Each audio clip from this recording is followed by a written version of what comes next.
সবাইকে আনফ্রেন্ড করে দেওয়ার পর সে আমাকে আনফ্রেন্ড করে দিয়েছিল। ব্যাপারটা আমার কাছে একটু অদ্ভুত লাগছিল।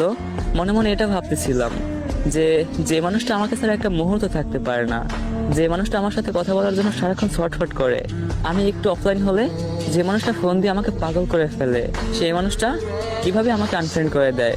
মনে মনে ভাবতেছিলাম হয়তো ভুলে আমাকে আনফ্রেন্ড করে দিচ্ছে, কিন্তু আমার এই ভুল ধারণা নিমেষেই শেষ হয়ে গেল।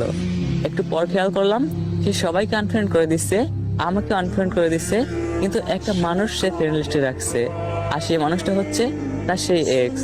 তার এক্সকে সে ফ্রেন্ড লিস্টে রাখছে এবং ক্যাপশন দিচ্ছে, আমি এক পুরুষে আসক্ত। ব্যাপারটা আমার কলেজে গিয়ে আঘাত করছিল। আমি মেনে নিতে পারতেছিলাম না, আমি কিছুই বুঝে উঠতে পারতেছিলাম না যে কি থেকে কি হয়ে গেল। হঠাৎ করে একটা মানুষ কিভাবে এমনটা করতে পারলো।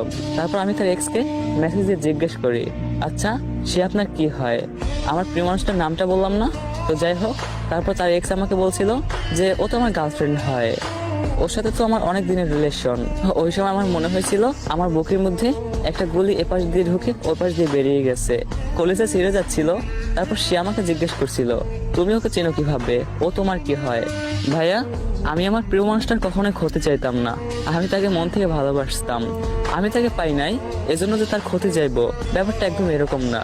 আমি চাইতাম সে সব সময়, সে যেখানেই থাকুক হ্যাপি থাকুক। তো আমাদের মধ্যে যে রিলেশন ছিল, এটা যদি তার এক্স জানে তাহলে তাদের মধ্যে একটা ঝামেলা হবে, তাদের মধ্যে একটা প্রবলেম ক্রিয়েট হবে। আমি চাই নাই যে আমার জন্য তার সুন্দর লাইফটা নষ্ট হয়ে যাক।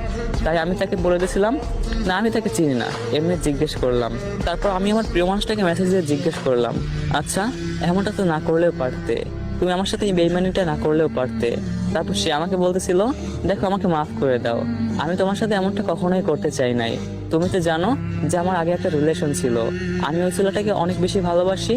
তো গাইস, দ্বিতীয় পার্টটা কেউ মিস করবেন না। দ্বিতীয় পার্টটা শুনলে আমি গ্যারান্টি দিচ্ছি যে আপনারা মেয়েদেরকে বেইমান বলে গালি দিতে বাধ্য হবেন। একটা মানুষ কিভাবে এরকম বেইমানি করে আপনারা বুঝতেই পারবেন না। তো পরের পার্টটা খুব শীঘ্রই আপলোড দেওয়া হবে। পরের পার্টটা পাওয়ার জন্য অবশ্যই আমার আইডিটাকে ফলো করে পাশে থাকেন। টাটা।